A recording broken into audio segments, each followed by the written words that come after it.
If you're feeling behind right now, just take a deep breath with me. Right? December isn't over. And in fact, the most generous days of the entire year are still ahead. I know that's wild. I know you might not believe me, but just stay with me for today's episode.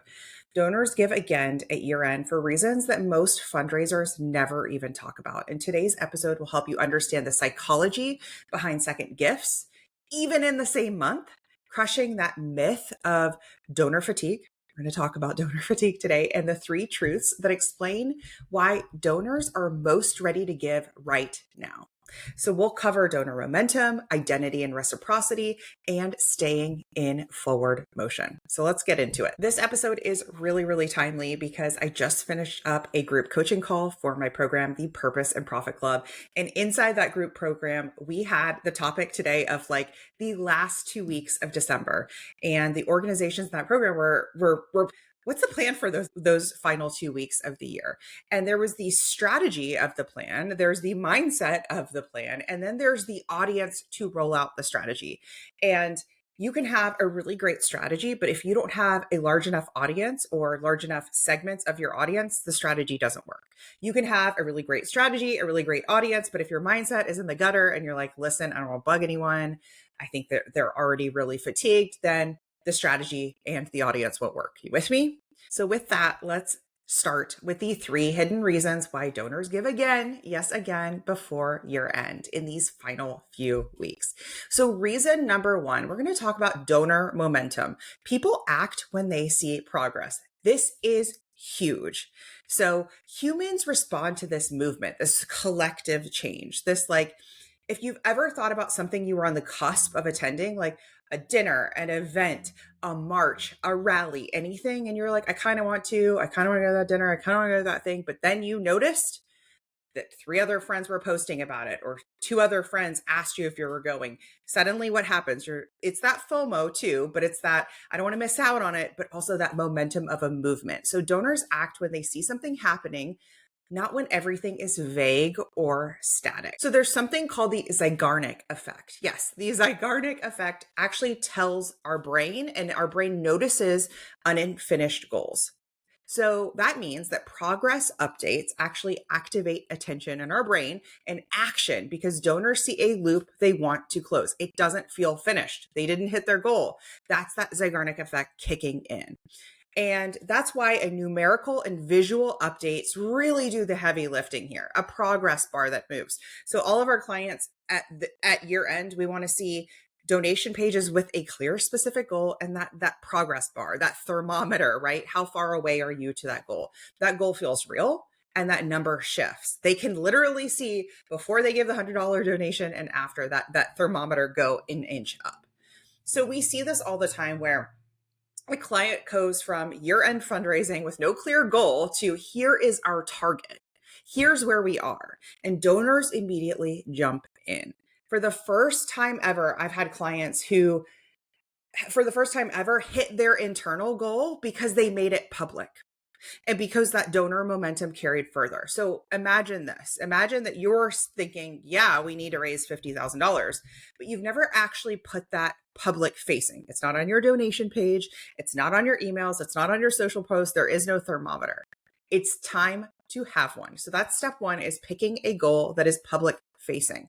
Now, I suggest, and we have an entire philosophy inside my programs on goal setting. So I suggest picking a goal that is attainable, that doesn't feel like impossible for you. So that's the first thing. Then you want to make sure that you have a donation tool that can help you do the heavy lifting with showcasing that goal. And that's where that Zeigarnik Effect really kicks in. And that's why I suggest that you pick a goal that feels achievable. Because if you're like some people and you picked a goal and you're like, we're not even close to it, we're not even 5% there, then you chose the wrong goal. So you want to pick a goal where you feel like your donors will rise to that occasion and it is achievable and build momentum from there. Think about the psychology of this. It's hard for donors to jump on what they feel, they perceive as an impossibility, but they will absolutely rally around something already in motion. Think about a fundraiser that is 25% away from their goal. People will rally, even one that's 50% away from their goal. But if they land on a page and you are you have $100 donation and a goal of $100,000, what do you think that donor might be thinking? They're going to see that impossibility.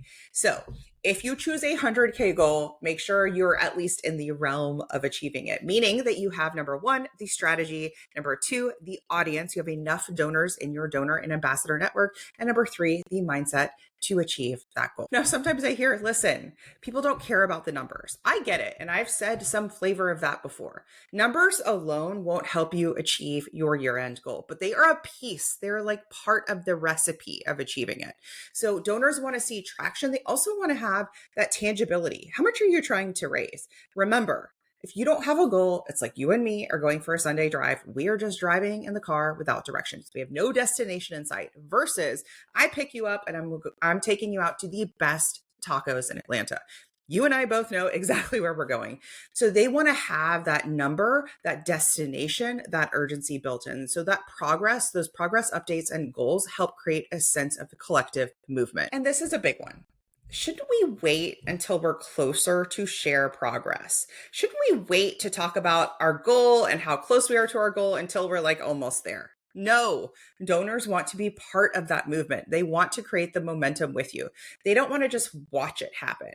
And so it does take guts to say, this is our big bold goal and let's go. And you can do that right now. If you didn't set a goal earlier in December, it is not too late to set a goal. People respond because they want to finish what they started. They respond because they want to join something that's already moving. That's why we see people give twice, even in the same month, even to the same year-end campaign. So let's dig into reason number two, identity and reciprocity. Donors want to end the year as their best selves. There's something really interesting that happens in December and January. So January is very much, we have been conditioned. It's our New Year's resolution. It's new year, new you. It's where you are suddenly going to do all of the things that make you the best version of yourself, right? So for a lot of people, that's like health and wellness. For some people, it might be more of style and beauty. It might be figuring out family dynamics. It might be reading more. Everybody has their own personal goals, right? But January has become something that we are like conditioned that January is that month. And I would argue December is the month of reciprocity. December is the month of social good. December is the month of giving. December is the month you want to end the year. Even for the people who are like 2025 sucked or however they feel about it, they still want to end the year on a positive note. And that's why it's a myth that donors don't want to be asked twice. The truth is, donors don't want to be asked vaguely, and donors don't want to hear you repeat yourself. So if you're going to ask again, please don't say you can make a difference 10 different times in December, right? When your campaign is clear, tangible, specific, donors give again because it aligns with their identity. People want to end the year living in their values, to see the change, to seed the change they want to see in the world or their community. They want to feel connected and purposeful. You've seen this. Like, think about your donors, your hundreds or your thousands of donors. That's why they give. Someone gives to a year-end appeal, and then maybe they give to your next ask because it's tied to a story that's so resonant to them, a tangible need. Monthly donors do this all the time. There are so many people that are nervous to ask their monthly donors to give a one-time, more significant gift at year end or really at any point. Well, I don't want them to think that I should segment them out because they already give each month and I shouldn't ask them to give again. Wrong. Remember, they're giving monthly because they feel so connected to your cause. If they choose not to give, they won't give. But it is your job to invite them for that choice, to invite them in for the opportunity. And I find when the ask is campaign based and strong and brave and not generic, they make a gift. That identity drives generosity, and that gratitude activates reciprocity. And that reflection increases giving. So when donors feel connected, when they feel seen, when they feel appreciated and heard, they give again. And if they can't give, what do? They share it with a friend. They post it on their stories. They share it on Facebook. I see this time and time again. People want to see you win. Now, you could argue not everybody wants to see us win. Okay, sure. But you know who definitely wants to see you win? Your donors. Your donors. Think about the stock market. Think about a stock that you may have in investment account. I'm going to choose a stock. I'm going to choose Home Depot. Okay. Home Depot. If you have stock in Home Depot or you have stock in Apple, do you want to see it lose? Do you want to see it go down? I am actively investing in this stock. No, I want to see it go up. It is the same. So if I invest $1,000 in your nonprofit organization, I don't want to see you barely scrape by to your goal. I want to see you win. And that means that sometimes I'm going to invest more. I'm going to invest again. I'm going to talk about it. I'm going to share it with a friend. I'm going to advocate for it. People want to see you win. Now, if you're thinking, won't it feel ungrateful to ask again? Will it be offensive to ask again if somebody has given already? Not if the ask is tailored. Think about that. How can I tailor this ask so that I know? So if I think about your group, your segment of monthly donors, I want to go ahead and identify and call out, hey, we know you give every single month. We know that you generously show up every single month because you care about our cause. Like, you're acknowledging what they're already doing. You're not talking to them as if they're a non-donor. So that's the first piece. And then you can literally say, here's the gap we're facing, or here is the opportunity we have, or here is how far away we are from our goal, or here's what's possible in 26. When you have that specificity, it doesn't feel offensive. It doesn't feel like the wrong tone. It actually is an opportunity to deepen their own impact. Remember, you're not pressuring, you're inviting. They don't have to give. That's their choice. You're inviting them to give. That's the nuance here. I want you to think for a moment about the January self, the aspirational self. Who is she? Who are they? What are they into? They're their best version of themselves. So again, they're the person who reads 30 books a year, who loses 20 pounds, who whatever that is, lifts more weights, like whatever gets their 10,000 steps in. I'm thinking of every possible January goal, right? That aspirational version. People will act in alignment with that aspirational, deep part of themselves, right? And your year-end messaging simply gives them an opportunity to remember who they want to be, who they already are. That's our job. Look what you've already helped create. You've already helped 156 families this year. You've already spayed and neutered 433 cats this year. Like that matters, right? They've been a part of that. And maybe they have a deeper, bigger desire, and you can speak to that in your appeals. All right, reason number 3. This may be the most important of the 3. I don't know. This is something that I think is really, really rampant when you're feeling tired, exhausted, you're feeling the donor fatigue. You have a projection that your donors are getting fatigued, even though your donors haven't actually said that.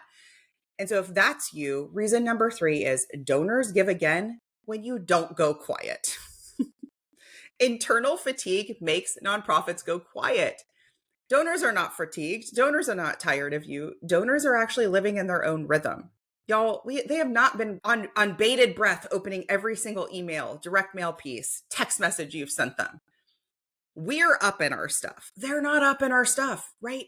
They're busy. Think about the December holidays. Think about the month of December. Here's my month of December: school programs, meetings, parties, work, family life, friends, holiday shopping, everything, right? That was just the first 10 things that came to mind, right? Doctor's appointments. Why are there so many doctor's appointments in December, right? There's so much happening. So not everybody has been reading and looking and consuming 100% of your content. I promise you, they are not nearly as fatigued with your organization as you think they are. And if you hear nothing from today's episode, I want you to lean in and hear this. December 31st, the last day of the year, brings in nearly 3 times as much revenue as Giving Tuesday. What? 3 times. Nearly 3 times as much revenue as Giving Tuesday. Think about how important we all prioritize Giving Tuesday, and we should, but it ain't over till it's over. So I really want you to think about those. For our clients, the last 3 days of the year are really, really important. And that stat is from Next After. So the final full week of the year brings in 32% of all online giving. That's not donor fatigue. That's donor momentum waiting for you and your leadership and your ask. Email does the heaviest lifting here. This is why I love email, because listen, I want you to be celebrating. I want you to have time off. I want you to be hanging out with your friends and family. I want you to be taking a day nap. So email does the heavy lifting. You can write these emails in advance. You can schedule them out. You could do a single 1 hour text-a-thon that will move mountains. Personal outreach from a board member just for an hour, a short text-a-thon or phone-a-thon that has meaningful, significant 5 and maybe even 6-figure impact. That staying in motion signals belief and confidence for you internally as an organization and for your donors to rise to the occasion. So remember, if you disappear, the donors forget. If you stay present, donors respond, and we have the data to back it up. And if you're like so many of my clients and so many people inside of my communities, you're not alone if you're thinking, but donors are getting so many emails. Christina, you're saying to send emails. I don't like emails. Too many emails. They're getting emails from brands. This is blue ocean opportunity for you as a nonprofit. Nonprofits are not inundating consumers, AKA donors, with emails. You are a mission. You have so much more story and more heart that is a wallet opening than any other brand could. Your updates are meaningful in a completely different way than the West Elm 50% off sale. If you're thinking, I don't want to overwhelm people, you're not overwhelming people. Overwhelm comes from clutter. Overwhelm comes from saying the same thing again and again and again. Overwhelm comes from having multiple calls to action in a single email because you were too scared to just send out one email that says last chance to donate, last chance to give. A heartfelt year-end update with a real goal does not overwhelm. It connects. Maybe you're thinking, but people are tired in December. Christina, they're off work. They're not even checking your email. Lies. Think about Thanksgiving Day, Christmas Day, Saturday, Sunday. I'm trying to poke holes on holidays here and time off. Now, you may be different. But if we're going to speak globally, I would say I certainly see a lot of family members on social media on those holidays and on the weekend. And I see them checking their email and I see them checking their WhatsApp and their Slack, right? So people are online and they will give if it feels good, if you remind them, if it is aligned, purposeful, and timely. And it's okay to ask again. You're not bothering them. You're not pestering them. That's not the energy that writes a high converting email or a high converting ask, okay? Your donors are adults with agency. If they don't want to give, they won't. They're tired of hearing from you, they'll unsubscribe. But when you sit on the sidelines and you don't do it because you've decided for everyone that they're tired and fatigued or have given as much as you can, you're taking away that agency, you're taking away that opportunity, and ultimately, you're taking away the impact from the people you serve. Don't do that. Remember that movement creates momentum and that silence breaks it. So let me give you 3 things to do next. Send a progress update. Send a progress update after Giving Tuesday in the last half of the year that is numerical, that is visual, that also has heart and story in it. Send a tailored second ask to anyone who gave in the last 60 days. I know that might feel hard, but you can do it. Now, you can do this to a segment. That would be more of an advanced technique that we would support you in the club to do. Maybe you want to segment out a certain audience. That's okay. But I really want to push you, especially with individual donors who are giving under $1,000 a year, send it again. Resend your year-end emails to non-openers. That's a really good one that you can do. Because remember, not everybody is opening and reading your emails. You don't need a new idea. You need follow through. You need commitment. You need courage for this. Remember the myth of donor fatigue. I've yet to meet the person. I still haven't met them. And I've attended a lot of conferences. I've been in a lot of meetings and groups and communities that are outside of our sector, that are in the for-profit sector. And when I tell them I work with nonprofits, I'm yet to meet the person that says, oh my God, I get so many emails from this nonprofit. All they do is ask me. I haven't met that person. I've met tons of people who say, I support a nonprofit and, I don't hear from them much, or I give each year, but they don't really ask for more. Heard quite a few of those. So don't worry about donor fatigue. The truth is maybe there's some staff fatigue, some leadership fatigue, but that's why we're scheduling out a lot of what we've talked about today. Donors are not tired. Donors are generous. Donors are reflective. They want to see the world in the best possible way. They want to be the person who supports that vision. They give again when you stay connected and when you ask. So you're not behind. You're not too late. If you're starting at 0 or starting at step 90, you can still take action based on this episode today. The most generous days of the year are still ahead. I know that's wild. So stay in motion, stay visible. If you find yourself going through a spiral of negativity where you're like, oh, we're too far away from my goal, it's not going to happen, I just want you to go to bat for why it's possible. Why is it also possible? How is it also true that you will hit your goal? Your donors will follow the rhythm you set. It starts with you. Want to go deeper with donor psychology, digital fundraising, year end, and Q1 growth? The place to do it is inside the Purpose and Profit Club, my group coaching program, and inside the Sprint Method, my program for solo shop founders and EDs. This is where you learn to lead with courage. This is where you learn to lead and see results that back up that leadership. You can go to splendidatl.com/start for details on both. I'll see you next time.